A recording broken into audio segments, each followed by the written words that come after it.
quarterbacks across the National Football League are shuddering at the sight of the man who is sitting next to us from NC State. Bradley Chubb is here. Thank you so much for coming by. It's wonderful to have you here. He won the Bronco Nagurski Award this year, given to the best defensive player in college football. He had more tackles for loss than anyone in college football. And what I find fascinating, I'd love you to take me through this journey here. And I want to make sure I get this exactly right. You were the 60th ranked outside linebacker coming into college. And now you're going to be a top 5 or so pick in the NFL draft. So how did that happen? How did you get from someone that was not the most highly recruited player coming out of high school to where you're sitting now? Just a lot of hard work, just being humble, understanding that rankings don't define you coming out of high school. So just going there, trying to make a name for myself, trying to prove a lot of people wrong. Came in there with a chip on my shoulder, and I just felt like I proved a lot of people wrong. You've definitely made a lot of fans already in the NFL. Von Miller tweeted that you were Von Miller plus Khalil Mack. So let's start with what thoughts went through your mind when you heard him say that? So I was just scrolling on Twitter. I saw my name pop up, and so I saw that, and I read it, watched the video. It was crazy. Like, it was one of those things that he was like, man, this is a guy I look up to. This is a guy that's one of the best in the league, and he's over here talking about me. So it was a humbling experience for sure. And people who are in the position you are, where we're getting ready to see where you'll wind up, will always be comparing players. Who do you think you are, who would compare to? Who do you compare your game to in the league? Those two. Honestly, I said that at the combine. I said I feel like I try to mix both of them together, like with the speed that they have and the power that they have. So I just try to mix those two together and just be my best.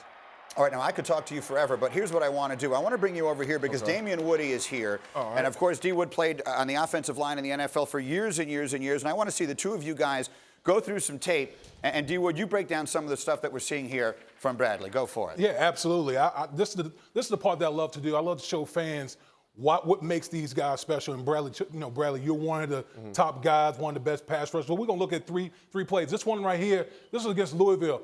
I mean, a guy your size making that spin move against Louisville. Talk to me about that. Is that instincts right there? Yeah, it was a little bit of instincts, a little bit of knowing what was coming. So the tackle, he overset me. So I felt it at first, and then that guard, he wasn't helping like the whole game.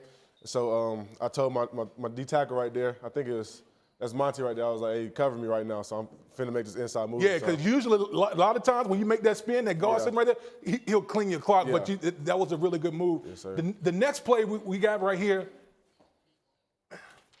Sorry about that, Greeny. Next play we got right here is we got a force against my alma mater, Boston College. But here's what I love about this play right here. What I love is, look, there's a chip block right here. So you defeat the chip block and still make the inside move to get the sack against my alma mater, Boston College right there. Yeah, so, I mean, we was taught just always, if you see a running back come to chip, just turn into power. So that's what I did, and it opened up right there for me. And see, that's smart right there, because not a lot of young guys really understand what you have to do on a play like that. And then the last play against Syracuse, we show the good. Sometimes we got to show, okay, what's going on here.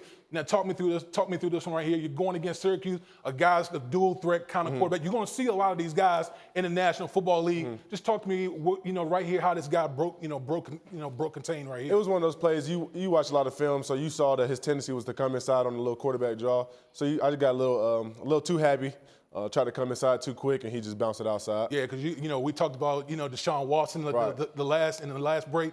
Guy like that, he'll see something like that and he'll eat it up all day. So obviously in the tape, that's a teaching tool right here. But now what I want to do something interesting. I want us to just talk to them some things one-on-one. We're going to flip sides right here because I want the public to be able to see what we're kind of talking about. And Greeny, you can just kind of stand back and we'll put some bubble wrap over you. We don't want you to get hurt. We considered me to do the hand play in this segment. We thought maybe better if D. Wood did. Yeah, absolutely. So again, I was a player, played 12 years. I played all across the offensive line, finished out my career at offensive tackle. So I always tell people the one thing that scares offensive linemen is speed. Speed, yeah.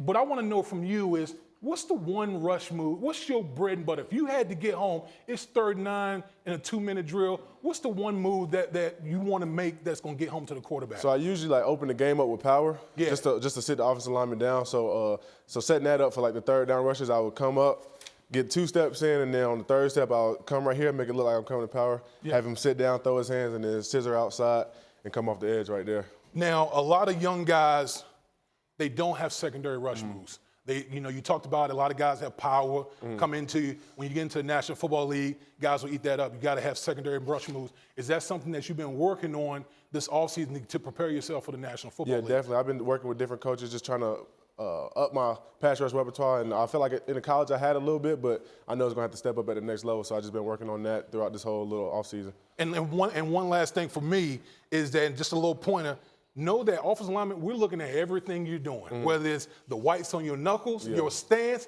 If you're coming back like this, I know you're screaming off the edge. If your feet get squared up, knowing that you're going to be moving side to side. So just know, as much as you study us, we're studying everything you do to give us any type of tip to exploit you in a game.